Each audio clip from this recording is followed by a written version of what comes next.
Olá pessoal, meu nome é Márcio Sena. Nessa edição eu estou com o Felipe Gressler, cofundador e CPO da Galena. Felipe, é um prazer te receber aqui no podcast. Como você está e de que cidade você está falando? Poxa, o prazer é meu. Estou super bem, tô falando aqui de São Paulo, aproveitando aqui um descansinho do tempo frio. Hoje está um dia um pouquinho mais quente, está uma maravilha aqui. Bacana, bacana. Até que enfim chegou o nosso dia aí. A gente tem conversado já há alguns meses, né? Nem semanas, não. Né? Meses sobre esse momento. Você teve vários incidentes aí também, agenda e tudo mais.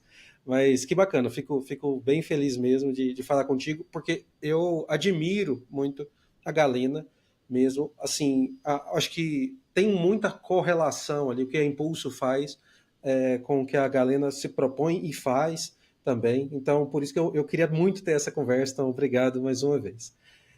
E eu queria que o pessoal te conhecesse um pouquinho mais, quem ainda não te conhece, falar um pouquinho sobre a sua trajetória, né? Como que você chega, né? Tanto na ideia da Galena, como também nessa posição, né, de CPO. Maravilha. Cara, deixa eu fazer ao contrário, porque na verdade a motivação foi ao contrário. Então, a minha trajetória na área de tecnologia ela foi bem inusitada, assim, foi muito. Ela foi construída enquanto estava acontecendo, né? Não foi uma coisa muito planejada. E essa coisa de chegar ao CPO foi um negócio super motivado por uma vontade minha de gerar mais impacto, na verdade, né? E, e na última empresa que eu estava, fui head de produto lá na Log, eu estava passando por lá, e, e com essa coisa, esse comichão de fazer alguma coisa a mais, né? A época a gente estava naquela bolha grande das startups, né? Sim. Então as empresas crescendo, muitas startups se tornando unicórnio, aquela corrida do ouro de tecnologia, né? E, e nesse contexto começou a dar vontade de usar essa coisa para um propósito maior, para um negócio que gere um impacto bacana, né? Então, o jeito que eu entendi que, dada a minha personalidade, meu contexto, que ia funcionar, era eu entrar num cargo de liderança. Não necessariamente ser CPO, não pelo status, mas por ter essa alavanca, né, de ação, que é um negócio que quando você está numa empresa um pouco maior você não tem. Então, minha procura começou por aí. E a Galena, na verdade, foi um encontro super feliz que eu tive com os meus sócios, que não eram pessoas que eu conhecia antes.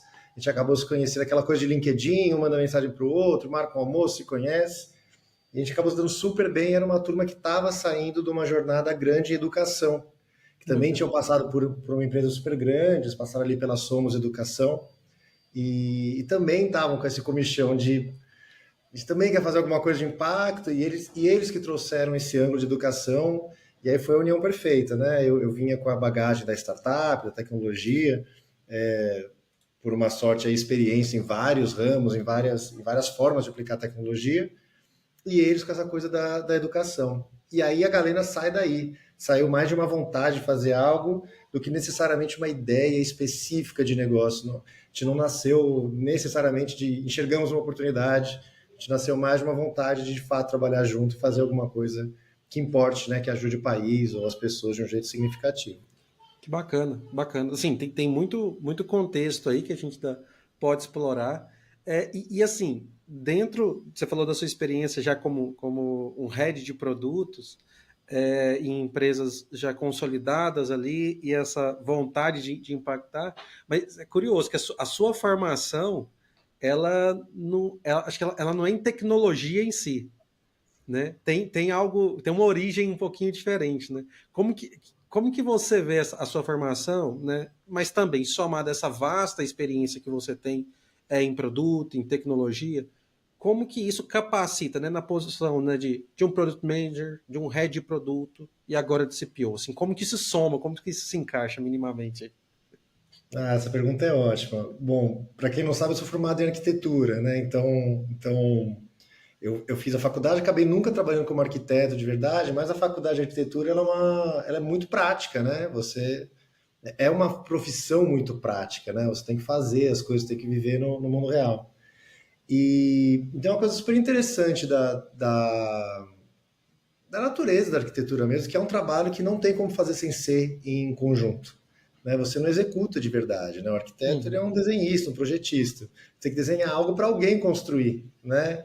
Que é um negócio que quem é PM ou quem é designer super se encontra nesse lugar, sabe como é que é, né? E você acaba desenvolvendo muito essa capacidade de trabalhar em equipe, em pensar nas restrições técnicas, né? Porque apesar de não ser tecnologia como a gente conhece hoje, tem as tecnologias de construção, né? Você vai construir com o quê? É um concreto, é tijolo, é metal, é bambu. Então, então, que é mais uma coisa que a gente sabe de restrição, né? Que é mais uma coisa da dinâmica de um Sim. PM, do designer também, né? Com a engenharia, né? Qualquer stack que está disponível, quanto de infra a gente tem. Então essas coisas já foram plantadas naquela época, assim, esse negócio de saber trabalhar com os outros, né? E uma outra coisa bem bacana da arquitetura, assim, que eu acho que faz bastante diferença, é porque sempre tem um contexto, né? Você não faz um edifício no nada, né? Quando você vai fazer um projeto, desde o primeiro dia na arquitetura, você recebe um local na cidade, você vai lá visitar, você fala, ó, você não vai construir de Perfeito. verdade, mas você vai lá projetar para esse espaço aqui. E esse espaço já tem gente morando lá, já tem um contexto urbano em volta. Então, você tem que considerar as pessoas, tem que considerar o contexto, tem que considerar... Então é fácil de fazer uma metáfora, né? Se pensar as pessoas nos usuários, né? O contexto no mercado, naquele espaço de atuação.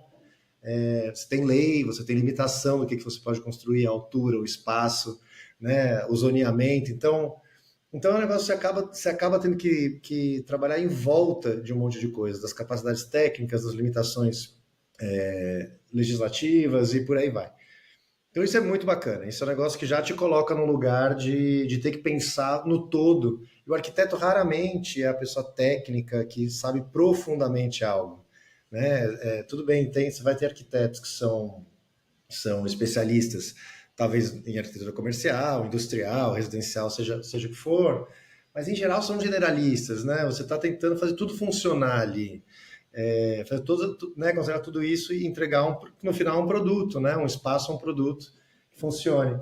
Então essa é a relação com a arquitetura, assim, é um negócio que é quase um para um, tirando o específico, né, do que é um produto digital, e o business, porque no final a arquitetura tem um quê de business, mas não é como a gente está acostumado no mundo de tecnologia, ainda mais em startup, mas é muito parecido. E você falou do contexto, né? Então, eu me formei em arquitetura e fui trabalhar como designer, que é mais perto, né, da Sim. arquitetura do que um gerente de produtos. E, poxa, além de levar toda essa camada da arquitetura, que eu acho que me ajudou muito no começo da carreira, aí você começa a aprender a desenhar produtos digitais, é um pouquinho mais Sim. específico. E, poxa, isso é um negócio que quanto mais eu avanço na carreira, ou mais você começa a olhar, né, de longe para trás, mais claro fica assim, o quanto que foi essa habilidade que me ajudou durante a carreira. Essa capacidade de ser um PM que desenha o produto, né? Que não está no lugar só do organizador, do articulador, mas que está de fato sendo propositivo. E tudo bem, você não precisa desenhar, né? Você não precisa ser um UI que tem uma capacidade de desenhar o visual, as interações de um jeito super detalhado, mas você entender é muito importante. Eu sempre O, acho que o PM tem que sair desse lugar, assim, de ter que ter algum conhecimento técnico, tem que ter vivido alguma outra coisa. Acho que é muito difícil ser PM sem ter participado do processo de construção de um produto anterior, né? Mais na execução, mais entendendo o que dá, o que não dá para fazer. Gosto muito de pensar nisso. E assim, beleza, a gente pode ter formações de PMs, eu acho que elas são, inclusive, muito importantes, mas ter essa vivência até de outros por outro olhar naquela mesma situação, né, ou situações semelhantes, acho que enriquecem muito para você entender como é o design, e isso vai além de empatia. Eu acho que isso vai até para os bons feedbacks, para você conseguir priorizar melhor, né? Então, e tudo mais que um Product Manager faz, de pensar desde um Product Market Fit e tudo mais dessa feature, dessa iniciativa. Então, faz muito sentido. E trazendo uma visão, Felipe, já pensando em algo que é curioso para mim, assim, eu não sei o quanto é para você, mas o quanto que você espera, a gente está falando muito do PM, dele ter essas visões diferentes, com base na sua formação, o quanto você espera também dos outros profissionais?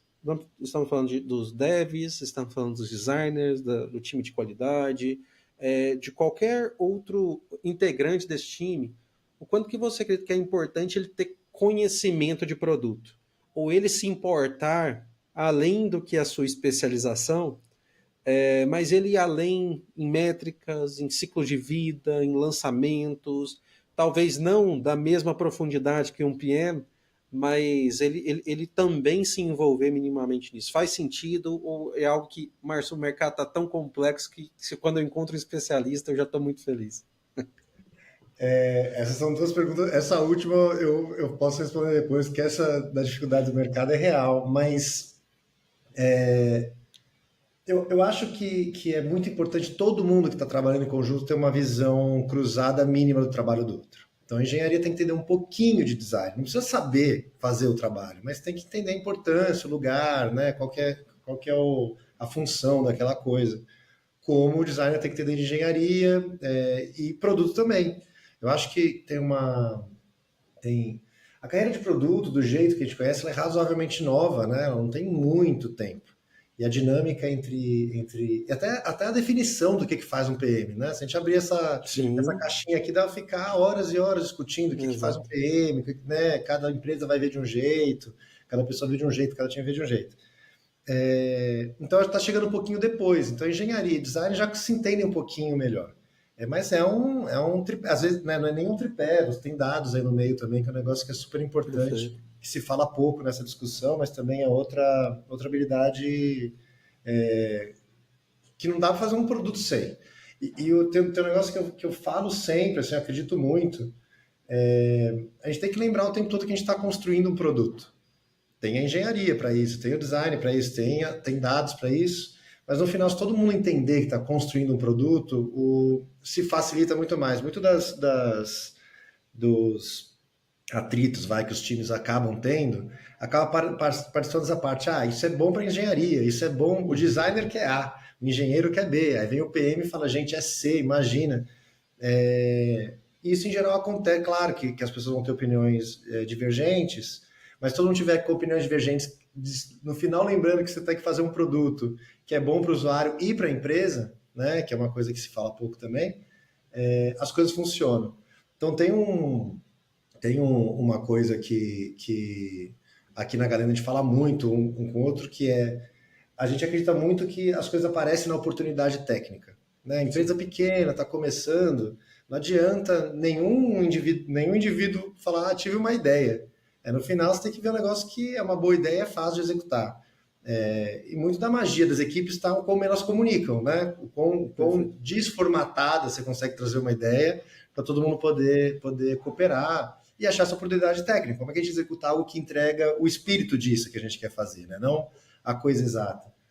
E se o time não entende minimamente de produto, não entende o que são os pilares principais, esquece, porque não tem como o PM ir lá e dar ideia técnica. Então, a engenharia, né, focando aqui em engenharia no caso, tem que saber o que a gente vai querer fazer. Tem que saber que tem que testar, tem que saber que tem que ter um rollout parcelado, tem que saber que a gente pode mudar de ideia, que a gente tem que ver se fez sentido para os usuários, e tem que saber que você vai construir features em cima disso. Então, isso é o básico do básico do básico do básico, e só do time ter essa sensibilidade, não precisa saber fazer, mas saber que são partes e são preocupações que existem no produto. Na minha experiência, quando eu trabalho com uma equipe assim, é muito mais fácil ser PM, é muito mais fácil entregar funcionalidades novas e seguir a partir daí. E eu gosto de pensar que é até mais fácil acertar, né? Porque é um jogo de experimentação. Quando você tem um time que está junto nessa experimentação, nesses testes, a chance de você errar é muito menor, da empresa errar, do time errar, né? Do que uma pessoa sendo o grande oráculo do que vai ser priorizado, do que funciona, do que não funciona, e todo mundo ali define, o restante define só o como. Não, o que é tão importante quanto o como também. Né? Não adianta a melhor feature, dependendo como ela foi implementada, pode comprometer, vice-versa também. Não adianta você fazer algo incrível, Peter Drucker já falaria isso, né? Não adianta fazer algo incrível, com eficiência incrível, mas não era para ser feito. Então acho que ter esse time junto, comprometido, eu concordo muito contigo. Acho que E aí eu acho que por isso que eu falei, é raro. Isso não é tão simples. Encontrar profissionais já não é simples e que atendem tecnicamente as demandas levantadas, principalmente pela complexidade que as nossas infraestruturas muitas vezes se tomaram, arquiteturas e tudo mais. Mas aí você ainda tem essas soft skills, que na verdade não nem são tão soft, são hard skills também, de produto, que, que tornam o ambiente de contratação um pouquinho complexo. Né? Mas você sabe que, assim, é impossível, né? Você está procurando um grande do unicórnio, você é uma pessoa que é boa em todos os sentidos. Eu não acho que é sobre isso, não. Na minha experiência, se a pessoa se importa com o produto, já é o suficiente. Se ela se importa, porque naturalmente esses conhecimentos vêm, as perguntas vêm. Se a pessoa, se o engenheiro ou o designer, em geral o gap maior é com a engenharia, né? Porque a especialidade de codar é tão grande que é muito fácil você cair num túnel, numa visão de túnel. Mas, então por isso eu falo mais de engenharia, mas é óbvio que acontece em todas as áreas. Mas se a engenharia se importa e vai pensar, cara, eu estou entregando o melhor produto para o meu usuário, naturalmente essas coisas vêm. E aí você pergunta, da mesma forma que o PM tem que se importar com a tecnologia, e ele não sabe, porque, né? E aí você vai perguntar, mas você está preocupado, fala, cara, essa coisa está performática, essa coisa aqui ela é escalável, eu vou conseguir construir coisa em cima, a arquitetura funciona porque a gente vai construir, e eu não sei, né? Eu vou lá e pergunto. Tem que ser a mesma coisa. Então, se o time estiver aberto para isso, estiver preocupado, como é que a gente vai fazer o lançamento? Como é que a gente vai. Quais são as evoluções possíveis para isso aqui que a gente está imaginando? E outras perguntas com essa cara, você se encontra no meio. Então é mais sobre a disposição do que ter o conhecimento. Não adianta nada você ler o livro lá e não tá afim. Né? Então, no final, é o que faz mais diferença a pessoa. Volto a dizer, a primeira frase, assim, o time tem que entender que está construindo um produto. Não está construindo código, não está construindo layout, não está construindo análise, está construindo um produto. E a sua participação nessa construção, às vezes, vai estar mais pesada em uma dessas coisas que eu falei aqui. Boa. E assim, falando um pouquinho da Galena, Felipe, você comentou aí, Márcio, nós não somos amigos de infância, que sempre sonhamos ter uma banda, não deu certo a banda, agora temos uma empresa. Não é isso. Há um caminho diferente até um certo ponto, onde vocês se encontram e você fala muito de educação, que é a base, né, dos seus parceiros. E assim, no site, na landing page, o que você vê é muito disso, que o desenvolvimento profissional ele não vai cair a partir de uma assinatura de um SaaS, mas ele é uma construção, ele como a palavra mesmo diz, é um desenvolvimento, é algo que é muito com ideia de início, meio e com um fim que não é amanhã, ele é mais longo, né? E o que te inspirou, de fato, na criação da Galena? Por que, né, a Galena? Para a gente começar a falar talvez um pouquinho dos negócios e as curiosidades também que eu tenho sobre o negócio de vocês, o time de vocês. Ótimo. A história da galera já é uma história longa até. Né? A gente começou por uma empresa que está tão no começo, como é o nosso caso. A gente já passamos por uma pivotagem. Então, a primeira ideia para a Galena era criar um produto que fosse uma alternativa à faculdade para jovens de baixa renda. Né? Então, o que a gente tinha percebido sabe que é difícil educação para pessoas que têm menos recursos financeiros, né? É difícil de conseguir essa qualidade, é difícil de conseguir a oportunidade também. Não adianta você também estudar e depois esse estudo não se transformar numa oportunidade de trabalho. Ainda mais num país pobre, como é o caso do Brasil, querendo ou não, a educação que não é focada no mercado de trabalho é um luxo. São poucas as pessoas que podem fazer isso, né? Desatrelado ao mercado. Então a nossa ideia era fazer algo muito próximo ao que é uma escola técnica, que coloca as pessoas na indústria, mas para o mundo corporativo.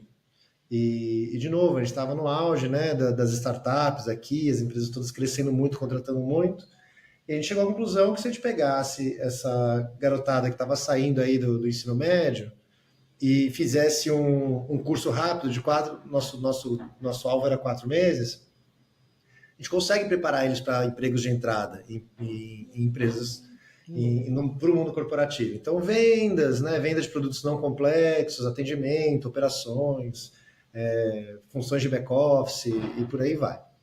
Então a gente se une, só que isso é parte, né? Ensinar a pessoa é parte, a outra parte é a parte da oportunidade. E aí a gente aproveitou que a gente conhece bastante gente, bastante empresa, e foi buscar parcerias. Então a gente foi buscar as empresas que estavam fazendo contratações em massa, que eram grandes. Então a gente fez parceria com a iFood, com o Quinto Andar, com a Stone, com o Nubank, com o Itaú, com a Unilever. Então pegou um pouco de empresas mais tradicionais, empresas mais modernas, mais jovens, que estavam crescendo e que estavam a fim de investir principalmente em diversidade e oportunidade. E a gente criou um produto que era, de um lado, né, faz aquisição da coorte, da turma, né, e monta uma turma para ensinar essa galera, e do outro lado, uma coorte de vagas. Então, a pessoa estudava e aí no finalzinho a gente conectava com vagas, facilitava a entrevista. E claro, não era combinado, o jovem tinha que ir lá e passar na entrevista, mas já tinha um alinhamento, né? A empresa já vinha com uma confiança maior, sabia, confiava no nome da empresa. Então a gente conseguia emprestar um pouquinho da nossa credibilidade para os jovens. Então esse era o plano todo, no modelo de ASA, né? De Income Share Agreement, em que os jovens só pagavam depois de empregados. Então a gente amarrou todo esse sistema, né? A gente pega o jovem que não tem dinheiro, ensina ele, facilita a colocação do emprego, e aí, com o salário em mãos, consegue pagar retroativamente a educação. Só que no meio desse caminho a gente passou por aquela onda de layoffs, né? Então isso foi 2021, e aí 2022 a gente começou os layoffs, né? A crise foi mundial, e aí o modelo de negócio quebrou, porque obviamente se não tem emprego, não dá para a gente subsidiar um produto que depende da pessoa conseguir um emprego, né? Que o pagamento é depois, não antes. E a gente pivotou. Foi nesse momento que a gente pivotou. Isso aí foi final de 2022, no segundo semestre, né? Quando virou para o segundo semestre, a gente começou, já estava entendendo que tinha alguma coisa. Que era o momento, final de 2022 começa assim, fica tudo muito evidente, né? Muito evidente. E aí, né, todo o otimismo que você tinha, não, tem uma hora que você tem que abandonar. Você fala, cara, realmente não adianta esperar, não vai passar, né? As empresas estão tomando atitudes muito drásticas. E aí a gente teve que abandonar o produto. E aí, por sorte, a gente tem um grupo de investidores super confiantes no time. Tanto o grupo de fundadores quanto o time que a gente montou embaixo. E eles super incentivaram a gente. Falaram, cara, pivota, acha outra coisa. Só vamos estudar direitinho o mercado, porque esse mercado B2C agora vai ficar muito difícil. Né? A gente está entrando numa crise econômica, as pessoas não vão ter dinheiro para nada que não seja fundamental. De fato, foi o que aconteceu. Né? A gente ainda vive um pouquinho, infelizmente, espero que já seja o final dessa onda, dessa saída já dessa crise financeira. E aí a gente, só que tem aquela coisa, tem uma startup, você tem uma configuração de sócios que funciona e até conseguiu levantar o investimento, porque se viu uma característica de habilidades, né? E aí a gente sentou para ver isso, falou, tudo bem, a gente tem que pivotar, mas não é só pivotar, tem que pivotar. A gente chegou à conclusão que tinha que ser B2B, porque o dinheiro ia acumular nas empresas e serviços B2C iam ser muito difíceis de vender. E tinha que ter a ver com educação e tecnologia, que é, né, o skill e as motivações das pessoas que estavam aqui. E a gente achou outra forma de fazer. E aí foi isso. A gente falou, tá bom, como é que a gente continua gerando impacto ainda nesse desenvolvimento profissional adulto, né, que já era a nossa missão. E a gente já tinha adquirido ali quase 2 anos de know-how, ali, uma experiência. Know-how disso. E a gente entendeu que fazia sentido, que tem esse campo aí, que é o lugar onde que as empresas... Ninguém resolveu bem esse problema, que é do desenvolvimento in company, né? Como é que você consegue fazer com que a empresa incentive e promova desenvolvimento? É um negócio super não sexy, né? Você pensar em treinamento, vamos agora para a sala de conferência, vai ter um treinamento. Muito difícil alguém ter uma lembrança positiva dessas experiências. Então, é a típica coisa, falar, cara, tem alguma coisa aqui, alguém só não resolveu. Né? Como é que a gente resolve isso? Parece que tem alguma coisa aqui. Como é que a gente resolve com tecnologia? Porque educação é uma área que a tecnologia não entrou direito ainda, né? Tem várias áreas que a tecnologia já entrou. Educação é mais difícil, educação não dá para fazer teste AB, educação não dá para você... Essa é a minha hipótese. vou testar Uhum. aqui, em um mês eu descubro. Educação é um negócio de longo prazo, né? Sim. Muito parecido com medicina. Medicina também é outro campo que a tecnologia tem dificuldade de entrar. Então a gente falou, tem alguma coisa aqui, a gente tem um grupo muito bom e a gente resolveu entrar nessa. E aí foi esse lugar que a gente encontrou. A gente descobriu que, na verdade, ao invés de virar um produtor de conteúdo, o jeito que tecnologia podia ajudar mais aqui é a gente fazer a viabilização, tanto do ponto de vista operacional, então ajudar o RH, ou seja lá qual for, em geral é o RH, né? Mas a área da empresa que está preocupada em gerar o desenvolvimento, em criar as oportunidades, a operacionalizar um conjunto de políticas de incentivo. Então, ajudar, né? Tem convênio, tem treinamento interno, tem reembolso, tem PDI, tem uma série de ferramentas que no final, se bem trabalhadas, bem sincronizadas, geram de fato desenvolvimento, Sim. né? Além de, obviamente, uma vontade da empresa de valorizar, enxergar, né? Celebrar quando as pessoas investem em si mesmas e recompensar, principalmente no final. E no momento que com a disponibilidade de inteligência artificial do jeito que ficou agora, né, não é uma tecnologia tão nova assim, né? As pessoas parece que a gente inventou em 2023, não é isso, mas essa disponibilidade tão grande e facilidade de uso também abre uma baita de uma oportunidade de que é como é que você faz educação customizada em escala. Né? Essa é a grande dificuldade. Quando você fala de educação, o santo grau sempre foi, cara, você puder ter aula particular com um mentor que vai pegar os seus objetivos e construir uma trilha para você, gênio, vamos fazer Boa, isso. Só boa. que é muito difícil fazer isso barato.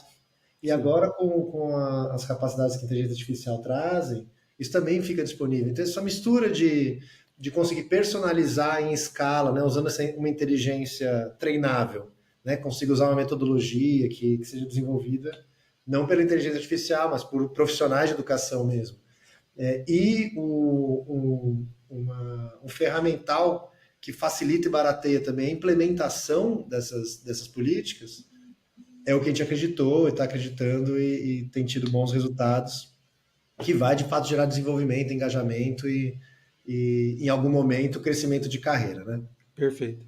Não, e assim, você fala que vocês não estão inventando a roda, mas o como vocês aplicam, eu acho que é o que a gente acabou de falar, né, minutinhos atrás aqui, que é o tão quanto descobrir o que é o como também, né? O como a gente traz essa experiência para os profissionais, diz, beleza, 80% dessa feature ela é conhecida, mas tem os 20% que é nosso, é novo, além de todo um como, de toda uma experiência, de todo um desenho.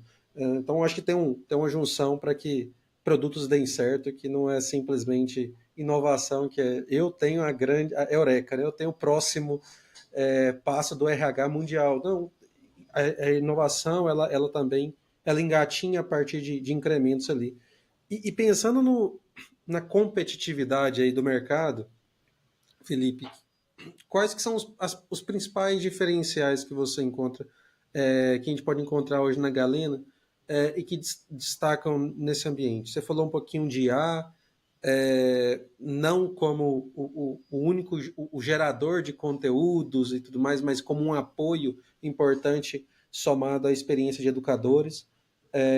Como que você visualiza como que a gente pode destacar esses diferenciais aí? Certamente o maior é essa combinação mesmo, de um grupo que é de educadores com pessoas de tecnologia. Em geral, você tem uma relação desequilibrada, né? Ou é um monte de gente de tecnologia que fala, cara, a gente vai reinventar o três pontinhos, né? E Sim, às vezes dá, às vezes não dá. Depende do quanto que esses três pontinhos tem história, experiência, ou o quanto que isso está represado por falta de escala, né? Então, tudo que é sim, represado por falta de escala, a tecnologia consegue ir lá e fazer. Não é bem o caso da educação, né? O caso da educação tem uma questão de escala, mas tem uma questão de motivação humana, o que funciona, o que não funciona. Então acho que esse equilíbrio faz muita diferença no dia a dia, inclusive, assim, na riqueza das discussões que a gente tem E eu posso dizer, eu entrei, né, quando a gente começou a Galena, eu não sabia nada de educação, além de ter estudado, de ter feito faculdade, né? Então você vivenciou, você foi um aluno, Sim, e um pouquinho como um gestor, como líder, que você, querendo ou não, desenvolve pessoas, mas raramente você aprende a fazer isso, né? Em geral você fica líder porque você é bom no que faz, e não vai aprender lá no detalhe, né? Como fazer gestão, desenvolvimento de pessoas, qual que é o beabá. É muito raro, ainda mais uma profissão como tecnologia, que acaba sendo muito individualizada. Então, sim, tudo isso para dizer que assim, eu não sabia nada e cada vez mais, assim, até hoje, eu fico impressionado o quanto faz diferença ter os especialistas da área que estejam abertos. O problema é que muitas vezes essas vontades de disrupção vêm porque o mercado não está aberto, as pessoas não querem, não estão exato. dispostas, né, a abrir mão do beabá ou do livro que leram. E às vezes o pessoal da tecnologia também não está disposto a ter que lidar com o conhecimento anterior. E eu acho que quando você consegue achar o equilíbrio entre as duas coisas, os dois lados, faz muita diferença. Então, acho que esse é um dos grandes diferenciadores. Acho que tem outros dois, assim, que eu acredito muito. A segunda é que, de novo, assim, é um mercado não sexy, esse mercado de desenvolvimento e treinamento. E ele não vai ser resolvido fácil. Então, a gente é um time que é resiliente, já é um grupo que já passou por diversas construções de empresa. Não só os sócios, como os times. E acho que isso é chave. Então, uma vontade e um reconhecimento de que é uma jornada. E que a gente não vai só construir software, a gente vai ter que construir software, vai ter que construir operação, vai ter que criar relacionamentos, vai ter que aprender junto com os RHs, vai ter que incentivar e influenciar os RHs conforme a gente vai descobrindo. Sim. Então acho que isso faz muita diferença. E a terceira, sim, que é um pouquinho mais prática, a Galena é o único, é a única empresa que está colocando essa energia de fazer um produto completo, que se preocupa com a qualidade do conteúdo que está sendo oferecido, com a jornada do usuário, de um jeito, de ponto de vista maior, não olhar só para uma tarefa, mas que tudo precisa ser feito para uma pessoa se desenvolver, e os ferramentais todos para isso, né? Sabendo que não é um one shot. Então, a galera não tem a vontade de ser um produto que oferece uma parte só da solução. E falar, quem quiser, compra esse aqui. Sim. A gente quer fazer um produto, e já estamos indo por esse caminho, que entrega a solução inteira, que pode ser adaptado, obviamente, porque cada empresa vai ter uma opinião e vai querer testar também, e ter seu próprio contexto, mas a gente não quer no final entregar nenhuma ferramenta, a gente quer de fato poder falar que a Galera é uma ferramenta que gera engajamento e desenvolvimento. Então isso coloca a gente num lugar que é pouco técnico, na verdade. Está no caminho, o técnico está no caminho, mas o que a gente se mede muito por o quanto as empresas estão conseguindo implementar suas políticas, as pessoas estão felizes e sentindo que se desenvolvem. Perfeito. E antes da gente falar um pouquinho do impacto de vocês, talvez até você contar um case aí pra gente, em relação em relação ao time de vocês, e não só o time de desenvolvimento, mas todo o time que está na Galena, qual que é o principal desafio hoje? Depois, talvez, de pivotar, depois de lançar novas features, buscando esse ciclo completo, alguma solução mais completa, como que vocês não estão fazendo, né? Tem muitas coisas a serem feitas ainda, que imagino aí que estão no IP aí, né? Work in progress. Qual que é o maior desafio hoje que você visualiza, Felipe? Olha, deixa eu falar um dos que foi e qual que é o próximo. Um dos que foi, a gente fez uma pivotagem, mas a gente fez uma pivotagem com uma junção com outra empresa. E esse foi de longe o maior desafio. E quem trabalha, principalmente na engenharia, sabe o quão difícil é você herdar uma stack nova, né, um contexto novo. Então a gente Sim, tinha um time, a gente se juntou com a empresa que era o EduPass, né? O produto chamava EduPass, a gente fez a transição de marca. E era um time que tinha um time de engenharia pequeno. Nós tínhamos um pouquinho, um tanto maior.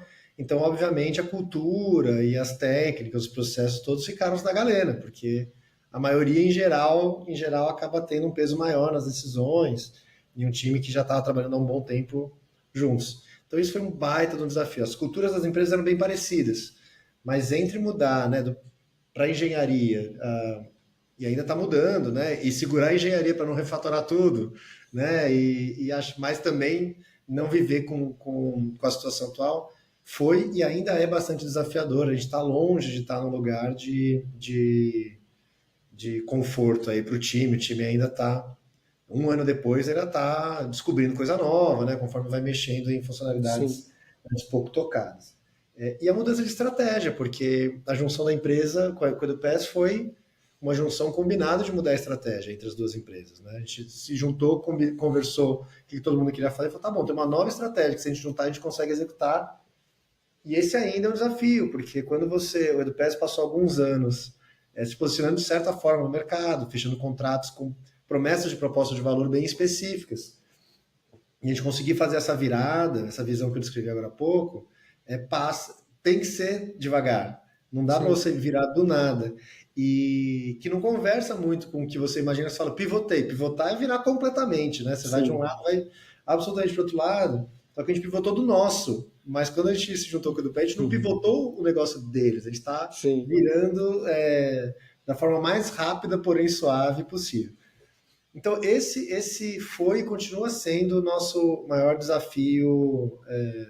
É a coisa que eu mais me preocupo. Como é que a gente chega na estratégia que a gente acredita, enquanto vai validando ela. Tem essa vantagem também que você não vira tudo de uma vez, você consegue, você vira um pouquinho e vê. Vira um pouquinho e vê, então isso ajuda, mas esse é o maior. Agora, tem um outro que é o desafio de todas as startups, que é como é que você faz um produto grande com pouca gente, né? E aí passa pela criatividade, o desdobramento. Então, esse, assim, não tem uma semana que não passa, como é a gente mudando o processo, mudando o formato de trabalho, discutindo muito para a gente conseguir, na hora que chegar na execução, ser certeiro, né? A gente falou no começo sobre errar pouco ou não errar. Acho que não errar não tem como, mas errar rapidinho, um pouquinho Sim. e já mexer. E a gente acaba gastando muita energia pensando em como é que a gente faz isso. E cada vez mais a gente entende que as conversas de arquitetura e aí não precisa ser só arquitetura técnica, né? Mas a arquitetura do Uhum. produto, como é que as coisas deveriam funcionar, como deveriam ser as regras, para onde a gente vai, tem ajudado muito a gente nesse sentido. Porque é aquela coisa, todo mundo odeia reunião, todo mundo odeia ficar debatendo muito tempo um assunto, e acho que tem casos que isso faz muito sentido, inclusive, e não tem que gostar quando não é útil mesmo, mas a gente gasta bastante energia em planejamento. Mas não um planejamento, quantas horas você acha que é a tarefa, escreve no Sim. story, nada disso, mas Obrigado, Felipe, por ressaltar isso. Importante. Nós não gastamos tempo com isso. Nós não temos tempo para isso. não Mas é temos tempo. planejamento de verdade, né? Mas assim, planejamento, cara, o que a gente quer que seja essa funcionalidade? Como é que a gente vai executar? Rascunha aqui rápido Sim, a arquitetura, quais são as entidades?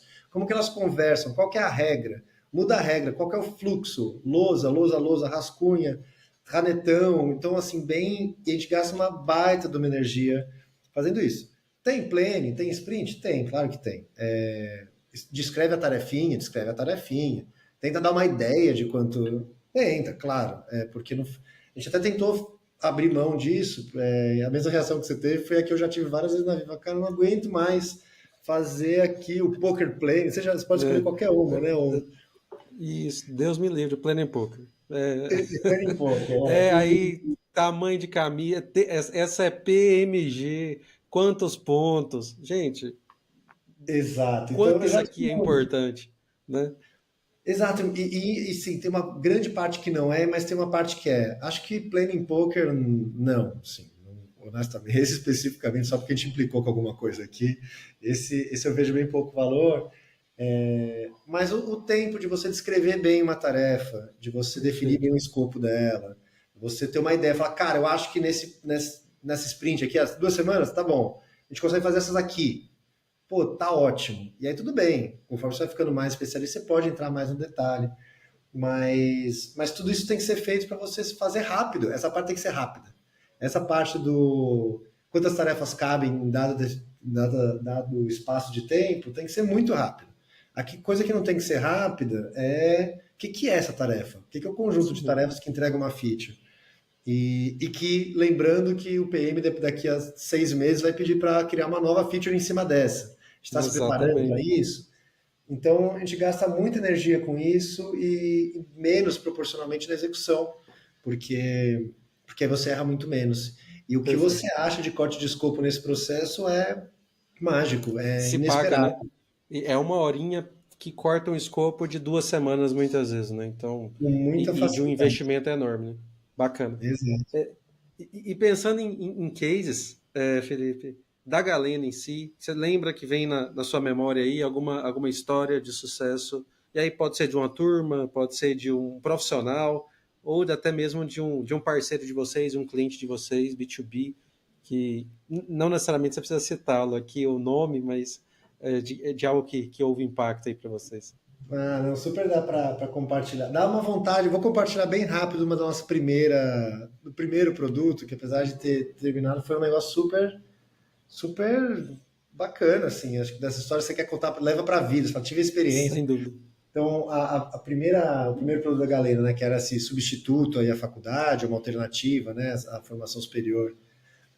Cara, a gente teve alunos muito pobres, né, com muita dificuldade financeira mesmo. Então além, a gente não só financiava a educação, como a gente emprestava computador, a gente mandava chip de internet, assim, porque a falta de infraestrutura era muito grande. Então as pessoas tinham que receber um kit para conseguir estudar, senão não tinha nem condição.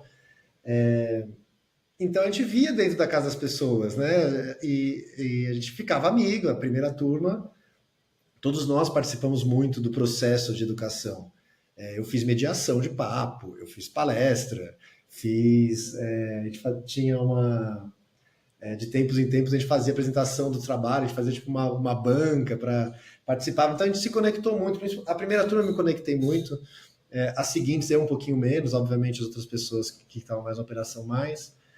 Mas a gente viu assim pessoas que moravam em situações muito, muito, muito rústicas, assim, muito difíceis, conseguirem empregos que viraram no primeiro emprego o maior salário da casa. Pessoas que não tinham coragem, não tinham confiança suficiente para falar na câmera, para as pessoas passarem. Essa pessoa especificamente foi no quinto andar, passou numa entrevista online no quinto andar e foi promovida. Essa pessoa especificamente ainda foi promovida depois, durante a época de layoff. Então, então foi muito legal, assim, muito bonito, porque a nossa tese toda era que, cara, se você der oportunidade e você conseguir, de novo, emprestar essa credibilidade, falar, cara, confia. Eu sei que essa pessoa é diferente, que ela não passa a sensação de que ela é capaz, porque ela fala diferente, ela tem contextos diferentes, mas confia. E foi muito bonito, e todas as empresas que estiveram com a gente participaram de um jeito super proativo. Nas primeiras turmas Sim, elas iam, profissionais da empresa, da palestra e tal. sim. Então isso foi muito legal de viver. Agora, Mas assim, até te interrompendo antes de você pensar no segundo. Podemos dizer, então, e não podemos dizer também, podemos dizer que o produto deu certo, né? Talvez ele não deu certo na forma de ganhar uma longevidade diante do mercado naquele momento, para que outras vidas fossem impactadas da mesma forma, mas assim, esse investimento que transforma. Porque assim, eu penso muito nisso, a Impulso faz isso quando você pega alguém de uma região do interior do Brasil para que ele ganhe o mesmo que uma pessoa que está ali no Rio de Janeiro, em São Paulo, na capital, democratizando o trabalho remoto, permite isso, democratizando as oportunidades de trabalho. Além, você citou um exemplo riquíssimo, que é assim, uma pessoa que ela consegue um trabalho que é o maior da casa dela, a remuneração maior. Só que isso gera uma cadeia geracional nessa família que, beleza, até o sarrafo da família vai crescendo, porque essa pessoa ela vai influenciar os pais, os irmãos, os filhos. Então, assim, há um impacto absurdo. Beleza, o produto talvez ele não consiga, naquele momento, diante pode ser que em outros momentos ele teria dado, talvez no momento futuro ele ainda dê muito certo, né?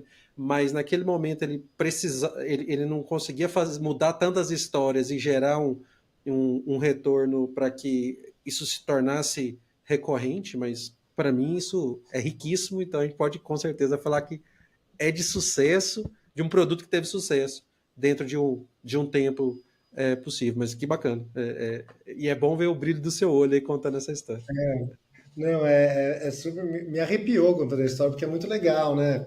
E você tem razão, é um produto que funcionou, não funcionou em escala. E acho que esse foi o problema, né? Pro modelo, como a gente chama uma startup, venture capital, pesado em tecnologia, tem que funcionar em escala, não existe como Sim, não.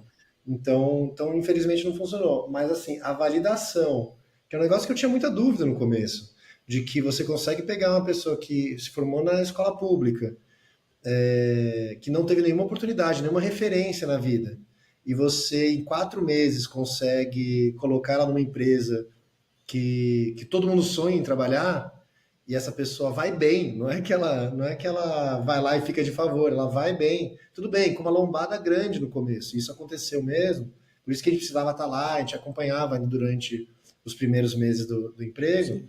mas depois a pessoa vai. Então realizar aí, entender que a potência está lá e que as pessoas precisam de uma oportunidade foi Fantástico. transformador na minha vida. E eu espero um dia poder voltar para esse mercado. Espero que esse produto que a gente está trabalhando agora dê muito certo e abra a oportunidade de a gente voltar para aquele primeiro, que é um negócio que a gente sonha em ter oportunidade. Ou alguém pegar essa ideia e executar também, que, Boa. poxa, também seria ótimo. Então Assim, capacitar pessoas em situações difíceis, assim, produto, mercado a gente tem muito, né? Então, se outras pessoas que ouvirem se motivarem para isso, sem dúvida, ainda tem muito contexto ali para várias outras empresas, porque a gente é um país, como você disse, de dificuldade, é um país, por um lado, que a gente pode ver como rico, mas que tem muita realidade muito diferente de Rio, São Paulo, capital que às vezes, na Avenida Paulista,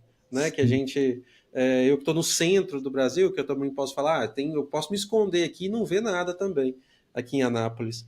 Mas eu também facilmente consigo virar o quarteirão, 2 ruas ali, e você vê que existem vários Brasis, assim, né? Bem distintos. Mas falando aí desse outro caso de sucesso, já pós-pivotar aí, o que você lembra, filho? Tem uma. Isso é muito legal de ver, assim, quando eu falei dessa mudança de estratégia, né? Que quando a gente juntou com o EduPES, a gente concordou aqui, que tem sido a nossa estrela guia. A gente decidiu ser intencional no formato também, né? Não só entregar ferramental. Tem uma coisa que a gente acredita muito, são duas coisas, na verdade, que a gente acredita muito.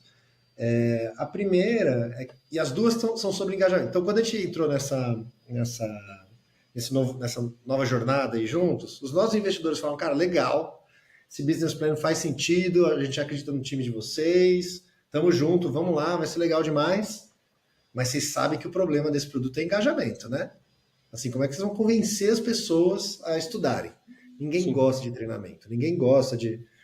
O que pra gente, por um lado, é muito óbvio, vocês falam assim, sim, né? Eu comecei falando, não é um negócio sexy, as pessoas não costumam ter experiências boas com isso, mas do outro lado, não, porque, poxa, eu e todo mundo em volta falam assim, cara, mas a gente estudou pra caramba. A gente é nerd aqui, é um grupo nerd, gosta de estudar, gosta de aprender, gosta, e a gente vê diretamente a correlação, não é? Não é um. Claro, você precisa também ter oportunidades, também precisa ter o contexto. Mas você tendo essas coisas, você fala, cara, se eu tiver oportunidade, a educação me leva. sim, Né? A primeira parte foi muito sobre oportunidade, não era educação em sim. si, era oportunidade. E aí a gente falou, cara, não é possível, a gente tem que achar. E aí esse é o grande diferencial de ter um grupo de educadores junto. A gente falou, cara, então a gente tem que pensar no método só, além do, não só no ferramental, não só no produto em si, que é o que a empresa compra. Porque eu posso dar uma plataforma que faz o que a empresa quer. Eles vão pagar lá por um tempo, e algum tempo falam assim, cara, o engajamento não está tão bom, por que a gente está gastando dinheiro com isso? Isso aqui não funciona mesmo. Né? E aí fica um Uhum. ciclo que é super comum. Funciona, mas não funciona pra gente, né? Que também não É adianta isso. pra vocês, né? Não funciona pra gente. Não, eu preciso que funcione pra você, né? Exato, fala assim, não, imagina, e todo mundo acha, né, poxa, pra gente não funciona. E então a gente falou, cara, a gente vai ter que colocar a mão em mais coisa, não pode ser só o ferramental, a gente precisa ter uma opinião, a gente precisa ter um posicionamento. E o posicionamento sempre foram dois, assim, os dois principais. Tipo, a primeira coisa é que assim, as pessoas só estudam porque elas querem algo. É muito raro. Claro que tem gente que estuda pelo prazer de estudar, mas em geral, eu volto a dizer, um país pobre como o Brasil, né, são poucas pessoas que têm o privilégio de estudar por estudar, porque acha só motivador. Em geral, as pessoas têm que estudar porque elas sonham com uma vida melhor, seja trabalhar menos, seja ganhar mais, seja sair da parte operacional, seja o que for. Sim, Né? Então, e as pessoas estudam por conta disso. Inclusive, o crescimento do ensino superior no Brasil nos últimos anos vem desse lugar. País pobre, o ensino superior conseguiu baixar o custo para atender as pessoas e todo mundo buscando uma vida melhor através do ensino superior. Então, isso é um desejo e isso a gente acredita e é fácil de convencer alguém desse argumento. Mas as pessoas, né, não é muito difícil. A segunda coisa é que as pessoas também só estudam se elas enxergam que é bom para elas. Então, muito do problema, de problemas que a gente vê nas empresas que estão gastando energia em treinamento e desenvolvimento é que elas querem decidir para outra pessoa o que é bom para ela. E talvez você esteja certo, mas a pessoa tem que fazer pensando, cara, é para mim. Obrigado, empresa, por me dar a oportunidade de estudar para mim, para melhorar a minha carreira, né? Ao invés de. E parte da experiência ruim que a gente tem com o treinamento é isso: você entra numa sala, a empresa fala, você tem que aprender essa coisa. sim. E tudo bem, tem coisa que você tem mesmo que aprender, e a vida não é só de faço o que eu quero. Mas tem que ter um equilíbrio, e a pessoa tem que, no final, saber que aquilo é bom para ela, mesmo que seja coisa, entre aspas ou não, obrigatória. Sim, Essa visão de protagonismo é muito importante.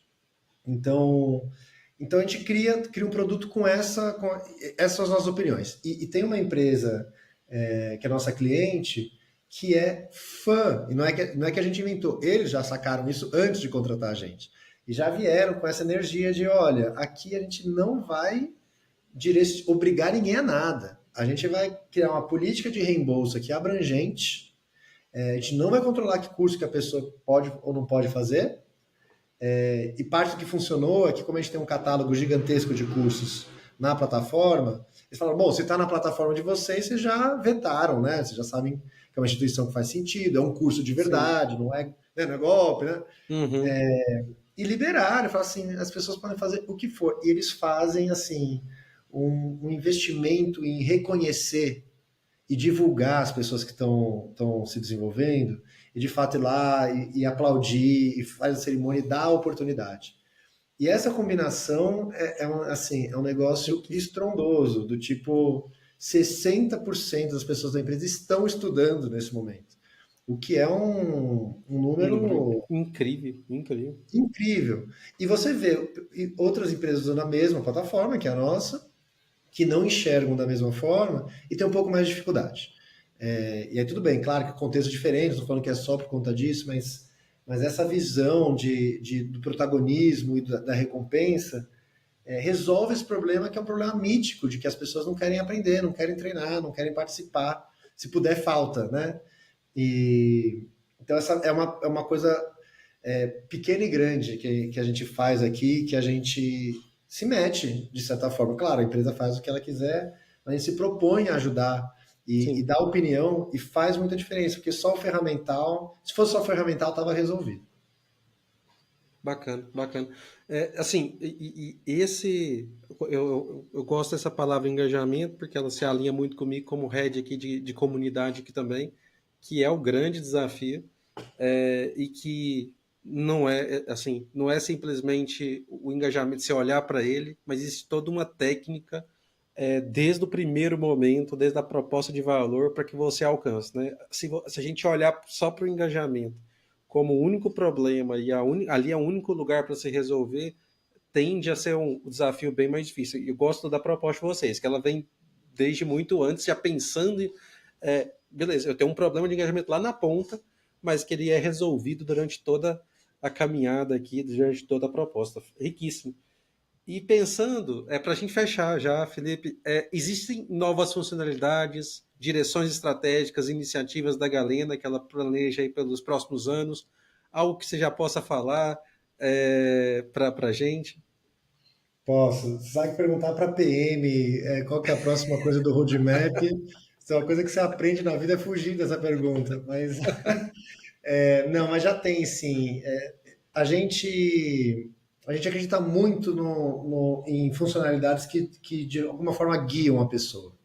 Nem sei se guiar ou sugerir. Guiar não é uma palavra boa, porque parece guiar, parece que está pegando na mão da pessoa e andando na frente dela, né? Falando, vem para Sim, cá. Então, não coisas com essa cara, mas dar direção, dar sugestões, recomendações é um negócio que, além de você, né? Essa é a segunda coisa. A primeira é você permitir que a pessoa seja ela mesma e enxergue o valor que vai ter para ela aquilo.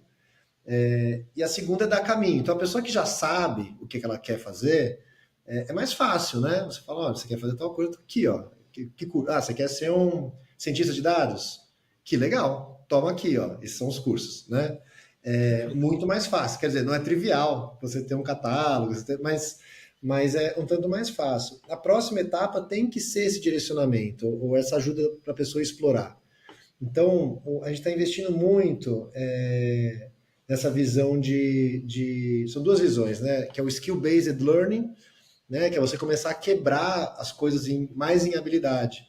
Porque você consegue criar uma taxonomia comum, né? Você consegue falar quais são as habilidades de um cargo, quais são as habilidades que essa pessoa tem, quais habilidades que ela precisa desenvolver e que conteúdos podem desenvolver, né? Que recursos, que atividades podem desenvolver essas habilidades. Então, isso é uma coisa que a gente está investindo bastante em catalogar, em mapear e criar uma taxonomia profunda de habilidades, para a partir disso começar a trabalhar em sugestões de trilhas customizadas, individualizadas. E aí muito além e não trilha do tipo faça essa aula, depois essa aula, depois essa aula, mas com uma visão bem mais abrangente de vá aprender sobre isso, fale com pessoas assim, se envolva em projetos dessa forma e faça esses cursos, Sim, leia esses livros. E agora a gente está, de novo, falei no começo de oportunidade técnica. Tem uma oportunidade técnica para isso agora. Então, esse discurso seria vazio, talvez, uns 2 anos atrás. Assim, beleza, você vai dar com a cara na parede. Eu seria a primeira pessoa a falar, cara, legal. Mas agora surgiu uma oportunidade. Então, a gente está desenvolvendo as funcionalidades específicas, a gente ainda não sabe exatamente como elas vão se materializar, porque cada sprint ou é. Na verdade, eu acho que você sabe, Felipe, mas eu acho que não pode falar. Não, mas assim, incrementalmente, é claro, as coisas vão ganhando, né, corpos assim e sendo colocado na plataforma, né? Brincadeiras à parte. Não, mas é isso. Mas de fato, está fazendo um investimento que é raro, assim. A gente está fazendo investimento numa tecnologia base. Eu consigo, se a gente ficar aqui mais meia hora, eu consigo dar várias ideias do que dá para fazer com essa coisa, porque dá para fazer Bacana. mesmo. Mas é um investimento grande nesse conceito novo que o pessoal chama de stackable skills. É um novo conceito, de novo, da vantagem de você misturar educação com tecnologia, né? Você consegue Sim, misturar esses conceitos. Que é como é que você faz as pessoas acumularem habilidades para elas chegarem no lugar que elas querem. Então, esse é o grande investimento que a gente tem feito e vai ser o grande diferencial de longe. Essa é a camada nova do que está por vir, que leva a bacana. gente além do ferramental. Perfeito, perfeito. E eu sempre finalizo, Felipe, perguntando conteúdos. Você tem algum conteúdo, algum livro, algum artigo, podcast, uma pessoa que é uma referência para você aí, até para a gente colocar aqui na descrição e outras pessoas buscarem também? Ah, que legal. Eu tenho um monte. Posso dar uma lista de livros? Vou dar Pode, alguns pode livrinhos sim, aqui manda ver. que me ajudaram muito assim em como pensar a estratégia, na verdade. Então acho que essa é a estratégia e o quão difícil é pensar a estratégia, né? Que é você viver na ambiguidade. Sim, Tem um livro bem legal que eu gosto muito, e aí já veio uma indicação de uma pessoa, que é o Escaping the Build Trap, que é da Melissa Perry. Ela tem um podcast também que está bem famoso. E, cara, eu acho fenomenal. Quem já conhece ela não precisa ler o livro, porque ela tem uma mensagem muito clara, né? Sobre você colocar os sim. objetivos de negócio na frente. Mas é um livro legal, tem bastante exemplo, tem bastante. Então, vira um recurso bacana. Isso é bacana para você começar a pensar realmente em sair do estou construindo uma tecnologia para estou construindo um produto. Tem um outro bem bacana que chama The Tyranny of Metrics, a tirania das métricas, que conta a história e dá vários cases, que é sempre interessante o livro assim, de como é que foi a adoção de indicadores na humanidade, que é uma coisa muito recente. E o quão arbitrário, na verdade, né? Você definir um indicador e definir que essa é a coisa que você vai usar para medir alguma coisa. Sim. Então é uma coisa super comum. Os PMs sempre, assim, quando eu estou conversando com um PM, sempre pergunta aí, quais são os indicadores, o que você faz, como é que você define? Cara, é mais arte do que ciência, lê esse livro aqui, porque no final é mais um vocabulário do que outra coisa. Tem o The Hard Things About the Hard Things, que é um clássico de um clássico. Se não leu, leia com certeza. Qualquer pessoa que estiver ouvindo isso e não leu esse livro, leia. É uma leitura fácil e é sobre, né, é um CEO lendário do Vale do Silício, bem do começo do movimento das startups. E ele conta coisas que não são...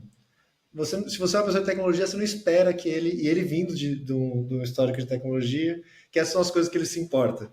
Então é bem legal para você pegar esse relato de alguém que teve que fazer uma empresa dar certo, passou por um monte de perrengue e descobriu as coisas que ele acha que importam, importaram na época, tá bem legal. Tem um outro que chama Misbehaving, que é super bacana, que é de economia comportamental. Então, também é escrito por um dos fundadores do conceito da economia comportamental, e ele conta também a época, como é que foi e o que significa, que é essa coisa da gente não se comporta de forma lógica, né? A economia comportamental é essa, ela não é uma economia matemática, o jeito que a gente entende perdas, ganhos e como a gente toma decisões, ela é emocional. Então, é bem legal também, acho que para quem está trabalhando na construção de um produto, é importante. Sabe aquela coisa de que, mas nenhum usuário faria isso, ninguém escolheria Sim. essa opção. E o último que, se eu fosse escolher um só para ler, eu leria esse, que eu acho que é super bacana, chama The Black Swan, que é a lógica do cisne negro, que também é fenomenal. E depois do que a gente passou com a pandemia, eu não vou dar nenhum spoiler, mas assim, esse livro conecta de um jeito que só seria teórico se a gente não tivesse vivido uma pandemia aqui no Brasil. Então, esse eu recomendo fortemente. São esses. É pouca só 5 livrinhos aí, mas... Riquíssimos. Ganhei um backlog. Muito obrigado, Felipe, como um bom CPO aí. Não, perfeito. Acho que gostei bastante das referências. Conhecia, acho que um deles, acho que o Tirania das Métricas eu conhecia, o restante não. Mas riquíssimo, riquíssimo aí. E para quem está nos ouvindo, tem certeza, tá tudo na descrição aí do episódio, seja no YouTube, onde você estiver. Felipe, como que as pessoas te encontram nas redes sociais, onde você está ativo, se você está ativo, porque assim, já conversei aqui com aproximadamente 50 pessoas, e é unânime, depois que eu faço essa pergunta, a pessoa falar, mas eu sou mais low profile, eu queria saber de você. Pessoas de tecnologia, né? Eu tô nessa turma também. Vocês me encontram fácil no LinkedIn, meu sobrenome não é tão comum, então Felipe Gresser no LinkedIn deve me achar de primeira. Não tenho uma super presença, não estou escrevendo artigo nem nada, mas quem tiver interessado, que gostou do papo, quiser falar mais sobre qualquer um desses assuntos, me manda uma mensagem, vai ser um baita de um prazer trocar ideia.